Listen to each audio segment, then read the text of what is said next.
Hello everyone, ફરીથી આ platform પર તમારું હાર્દિક સ્વાગત છે. આશા રાખું કે જે પણ તમે કોમ્પિટિટિવ એક્ઝામની પ્રિપેરેશન કરી રહ્યા હોય, ખૂબ જ સારી રીતે કરી રહ્યા હોય અને પોતાના પર વિશ્વાસ રાખીને ડેડિકેશનથી તૈયારી કરી રહ્યા હોય. ઓકે, તો આપણે આ સિરીઝમાં જે જુનિયર નિરીક્ષક, જુનિયર ઇન્સ્પેક્ટરની જે એક્ઝામ આવવાની છે કે જેની અંદર પાર્ટ એમાં મેથ્સ અને રિઝનિંગ છે, તો મેથ્સનું આપણે પોર્શન લઈશું, સ્ટાર્ટ કરીશું કે જેમાં આજે આપણે ચેપ્ટર કન્ટેન્ટ ઇન્ક્લુડ કરવાના છે વર્ક એન્ડ ટાઈમ, કાર્ય અને સમય.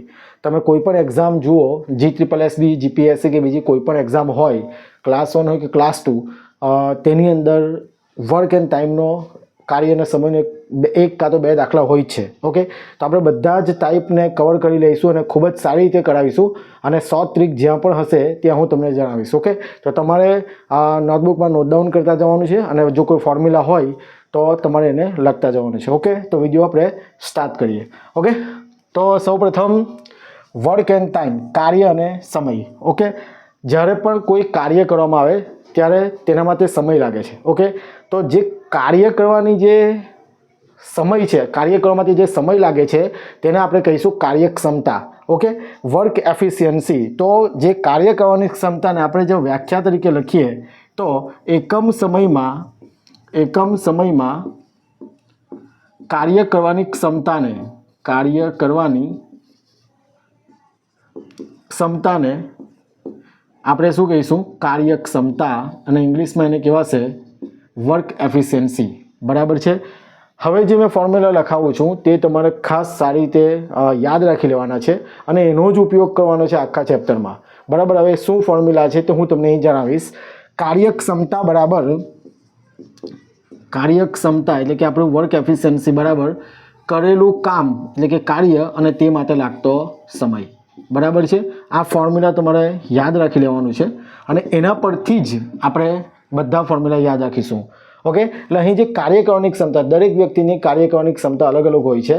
તો કાર્યક્ષમતા વર્ક એફિશિયન્સીનું શું ફોર્મ્યુલા થશે? કરેલું કામ, વર્ક ડન અને તે માટે લાગતો સમય. ઓકે, તો કાર્યક્ષમતા બરાબર શું થઈ ગયું આપણું? કાર્ય અને સમય. હવે એના પરથી જો આપણે કાર્ય શોધવું હોય એટલે કે કેટલું વર્ક થયું તે શોધવું હોય તો કરેલું કાર્ય તો શું થશે? સમય આ તરફ આવશે એટલે આપણે શું લખીશું? કાર્યક્ષમતા મલ્ટીપ્લાય બાય સમય. આ બીજું એક ફોર્મ્યુલા છે કે જ્યારે આપણે કાર્ય શોધવું હોય ત્યારે આ ફોર્મ્યુલા લાગશે. હવે કેટલીક વખત સમય પણ શોધવા આપણને એક્ઝામ્પલમાં કહે છે, તો સમયનો ફોર્મ્યુલા કેવી રીતના શોધીશું? તો સમયને આ તરફ લાવીશું એટલે શું થશે? સમય બરાબર, એટલે કાર્ય કરવા માટે કેટલો સમય લાગે છે તો સમય બરાબર કરેલું કાર્ય અને કાર્યક્ષમતા નીચે આવશે એટલે છેદમાં થશે કાર્યક્ષમતા. બરાબર છે. તો આ ત્રણ ફોર્મ્યુલા તમારે યાદ રાખવાના છે. બંને ફોર્મ્યુલા આના પરથી જ બનેલા છે. ઓકે, ઇમ્પોર્ટન્ટ છે ને આના પરથી જ એક્ઝામ્પલ થશે. શું? કાર્યક્ષમતા બરાબર કરેલું કાર્ય અને તે માટે લાગતો સમય. હવે આપણે એકદમ બેઝિક્સ એક્ઝામ્પલ જોઈશું જે પૂછાયા પણ છે અને તમારા માટે ઇમ્પોર્ટન્ટ છે બધા જ એક્ઝામ્પલ સમજવા માટે. તો અહીં આપણે 3 એક્ઝામ્પલ કવર કરેલા છે આજના વિડીયોમાં, તો તમને વધારે ખ્યાલ આવશે એટલા માટે આજે ઓછા એક્ઝામ્પલ લીધા છે. નેક્સ્ટ વિડીયોમાં આપણે વધારે એક્ઝામ્પલ લઈશું. ઓકે, આ જ સિરીઝમાં. તો પહેલો દાખલો, ફર્સ્ટ એક્ઝામ્પલ, સૂરજ કોઈ કાર્ય 20 દિવસમાં અને અંકિત તે જ કાર્ય 30 દિવસમાં પૂર્ણ કરે છે. બરાબર. જો બંને સાથે કાર્ય કરવાનું શરૂ કરે તો આ કાર્ય કેટલા દિવસમાં પૂર્ણ થાય? અને એના 4 ઓપ્શન આપેલા છે. ઓપ્શન એ 10, 12, 15 અને 8. ઓકે, તો સૂરજ અને અંકિત બરાબર છે કોઈ કાર્ય કરે છે. સૂરજને કેટલો સમય લાગે છે? 20 દિવસ. અને તે જ કાર્ય અંકિતને કેટલો દિવસ લાગે છે? 30 દિવસ.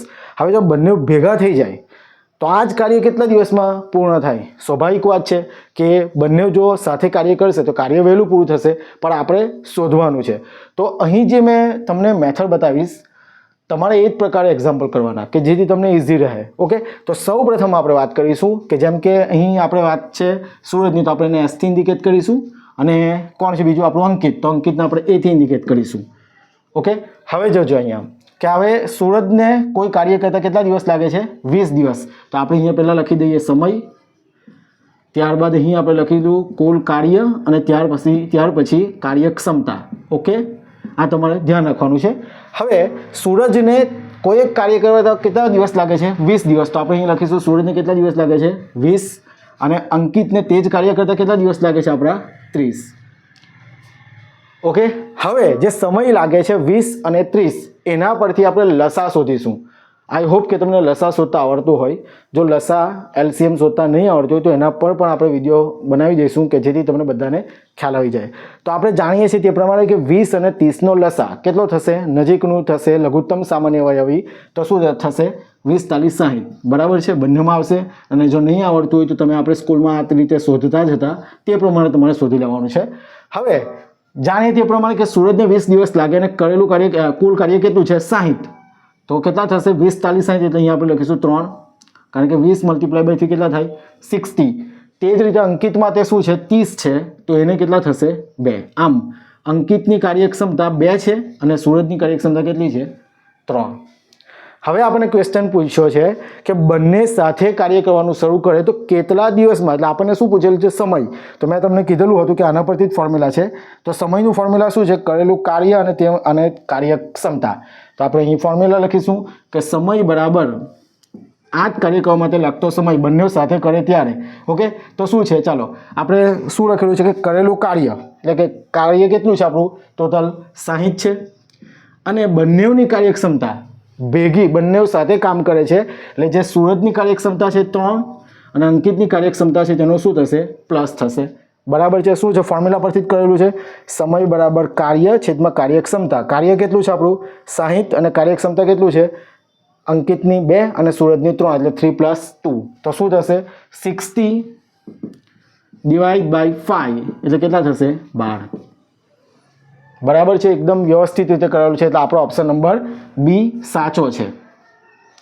આઈ હોપ કે તમને બધાને ખ્યાલ આવી ગયો હોય.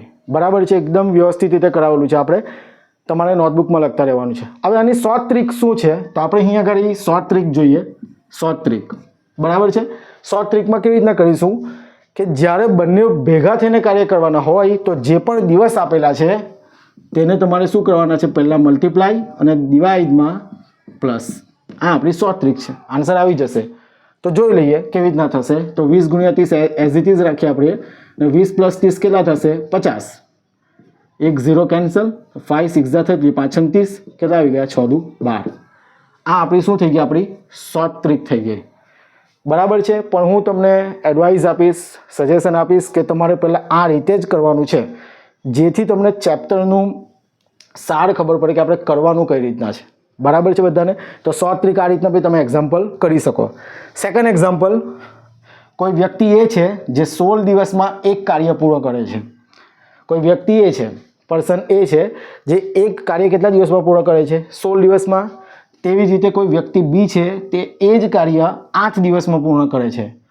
તો આવા બંને ભેગા મળીને આવા 3 કાર્ય, ઉપર શું હતું? એક જ કાર્ય કરવાનું હતું, પણ હવે કેટલા કાર્ય કરવાના છે? 3. સિમ્પલ મેથડ છે, આમાં પણ કંઈ જ નથી. એઝ ઇટ ઇઝ જોઈ લઈએ આપણે ફરીથી આ એક્ઝામ્પલ માટે. કોઈ વ્યક્તિ છે એ અને કોઈ વ્યક્તિ છે બી. આપણે આ તરફથી લખીએ એ અને આ બી. બરાબર. આપણું શું છે? સમય, કાર્ય અને કાર્યક્ષમતા. રાઈટ. ચાલો, વ્યક્તિ એને કાર્ય કરવામાં કેટલા દિવસ લાગે છે? 16. એટલે સમય કેટલા દિવસ થયા? 16 થયા. બીને કેટલા દિવસ લાગે છે? 8.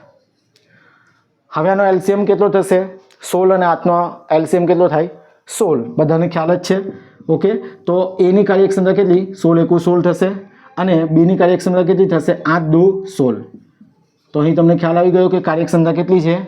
વ્યક્તિ પર્સન એની કાર્યક્ષમતા છે 1 અને વ્યક્તિ બી જે છે તેની કાર્યક્ષમતા છે આપણે 2. હવે બંને ભેગા મળીને જ્યારે કાર્ય કરે, પણ કેટલા કાર્ય કરવાના છે? ખાસ ધ્યાન રાખજો, કેટલા કાર્ય કરવાના છે? આપણે 3 કાર્ય કરવાના છે. તો કેટલો સમય લાગે? સમયનું ફોર્મ્યુલા શું છે? કરેલું કાર્ય અને તે માટે લાગતો સમય, કાર્યક્ષમતા. સમય શું થશે? કાર્ય છેદમાં કાર્યક્ષમતા. તો અહીંયા આપણે લખીશું સમય બરાબર જે શોધવાનું છે કાર્ય. કાર્ય કેટલું છે આપણું? 16 અને કાર્યક્ષમતા કેટલી? 1 + 2. પણ આ તો એક કાર્ય માટે છે, પણ આપણે એવા કેટલા કાર્ય કરવાના છે? આપણે 3, એટલે મલ્ટીપ્લાય બાય 3, કારણ કે કાર્ય એક હતું, આ 3 થઈ ગયા. તો શું થશે? જો 2 ને 1 3 એટલે 3 3 કેન્સલ. એટલે આપણો આન્સર શું આવશે? 16 દિવસ. Option number C. જો ખ્યાલ નહીં આવે તો વિડીયોને પોઝ કરો, બેક જાઓ અને ફરીથી જોઈ લો. સિમ્પલ છે, એક કાર્ય માટે, પણ આવા કેટલા કાર્ય કરવાના છે? 3. તો આપણે શું કરીશું? Multiply by 3. સિમ્પલ વસ્તુ છે. જો તમારે શોર્ટ ટ્રીકથી કરવું હોય તો શું થશે? 16 × 8 / 16 + 8 મલ્ટીપ્લાય બાય 3 આન્સર આવી જશે. બરાબર છે. ચાલો હવે આગળ ક્વેશ્ચન નંબર 3. એ અને બી સાથે મળીને કોઈ કામ 15 દિવસમાં પૂર્ણ કરે છે, જ્યારે બી એકલો તે જ કામ 20 દિવસમાં પૂર્ણ કરે તો એ એકલો તે કામ કેટલા દિવસમાં પૂર્ણ કરશે? એના ઓપ્શન આપેલા છે 4. ઇમ્પોર્ટન્ટ એક્ઝામ્પલ છે, ઘણી બધી એક્ઝામમાં આ પ્રકારના એક્ઝામ્પલ પૂછાયા છે. તો આપણે અહીં કઈ રીતના કરીશું, ધ્યાન આપીએ. જોજો, પહેલાં એ અને બી સાથે મળીને કોઈ કામ 15 દિવસમાં કરે છે, એટલે પહેલાથી જ એ અને બી સાથે છે. ત્યારબાદ જ્યારે બી એકલો તે જ કામ કરે છે 20 દિવસમાં, એટલે બી એકલો અહીંયા આવી જાય છે. પહેલાં એ અને બી ભેગા હતા, હવે બી એકલો છે. સમય આપેલો છે તો સમય લખી દઈએ આપણે. સમય શું છે? એ અને બીનો 15 દિવસ. તે જ રીતે બી એકલો તે જ કામ કેટલા દિવસમાં પૂર્ણ કરે છે? સ્વાભાવિક છે, એકલો એટલે વધારે જ લાગશે, 20. ચાલો હવે કાર્ય કઈ રીતના શોધીશું આપણે? કાર્ય તો સ્વાભાવિક વસ્તુ છે કે આપણે શું શોધતા છે? એલસીએમ, લસા શોધતા છે. તો 15 અને 20નો લસા કેટલો થશે આપણો? 60. કારણ કે 15 ચોકુ 60 અને 20 તાલી 60 નજીકનો લઘુત્તમ સામાન્ય અવયવી. બરાબર છે. કાર્ય થઈ ગયું. અને ત્યાર પછી શું લખીશું આપણે? કાર્ય ક્ષમતા. ચાલો તો એ પ્લસ બી બંને સાથે ભેગા મળે ત્યારે કાર્યક્ષમતા કેટલી? તો 60 છે અને 15 છે. તો ખ્યાલ જ છે આપણને, 15 ચોક 60 અને તે જ રીતે 20 તાલી 60. તો એ અને બી જ્યારે ભેગા મળીને કાર્ય કરે ત્યારે ત્યાંની કાર્યક્ષમતા કેટલી છે? 4. અને બી જ્યારે એકલો કાર્ય કરે છે ત્યારે એની કાર્યક્ષમતા કેટલી છે? 3. હવે એવું કહે છે કે 20 દિવસમાં પૂર્ણ કરે તો એ એકલાને કેટલો સમય લાગે? આ જ કામ જો કરવું હોય તો ખાલી એને, બરાબર છે, કેટલો સમય લાગે? તો આપણી પાસે ફોર્મ્યુલા છે કે સમય બરાબર, આપણે અહીં લખી દઈએ આટલે ગાડી. ઓકે, તો શું છે આનો? અહીંયા ગાડી લખીએ છીએ આપણે. સમય બરાબર, ધ્યાન આપજો આટલે ગાડી. આપણે કોનું શોધવાનું છે? એનું. એનો મતલબ કે આપણી પાસે એની કાર્યક્ષમતા હોવી જોઈએ. બરાબર છે. પણ અહીં તો આપણને એ વત્તા બી અને બી ની કાર્યક્ષમતા આપી છે. તો હવે આપણે જો એની કાર્યક્ષમતા શોધવી હોય તો આપણે શું કરીશું કે એ પ્લસ બી માઇનસ બી. તો શું થશે? જોજો, હું શું કરું? એ પ્લસ બી અને માઇનસ બી. તો બી કેન્સલ થઈ જાય તો કોણ બચશે? એ. બરાબર ને? એટલે આપણે શું કરીશું? એ પ્લસ બીની કાર્યક્ષમતા કેટલી? 4. અને બીની કાર્યક્ષમતા કેટલી છે? 3. તે શું કરીશું? માઇનસ. બરાબર ને? તો જ આપણે એની કાર્યક્ષમતા મળશે ને. ચાલો હવે આપણે ફોર્મ્યુલામાં મૂકીએ. સમય બરાબર કાર્ય છેદમાં કાર્યક્ષમતા. તો આપણને શું છે? જો કાર્ય કેટલું છે આપણું? 60. અને કાર્યક્ષમતા કેટલી?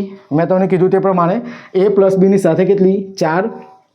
અને બીની કેટલી છે? 3. તો આપણે માઇનસ કરીશું તો જ આપણને એની મળશે. તો 4 - 3 તો શું થશે? 60/1. એટલે આપણો આન્સર કેટલો આવશે? 60. જો એ એકલો કામ કરે તો એના કેટલો સમય લાગશે? 60 દિવસ. હવે આની શોર્ટ ટ્રીક સિમ્પલ છે, એકદમ સિમ્પલ.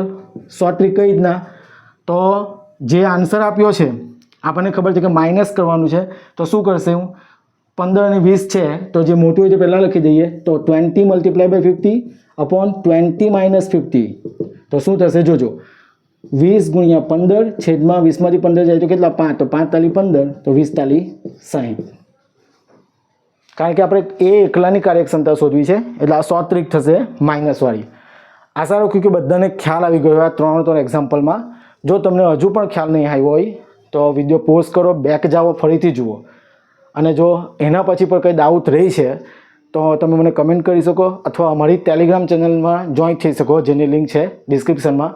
વિડીયો ઉપયોગી લાગે તો વિડીયોને લાઇક કરજો, શેર કરજો અને ચેનલને સબસ્ક્રાઈબ કરજો. Thank you very much.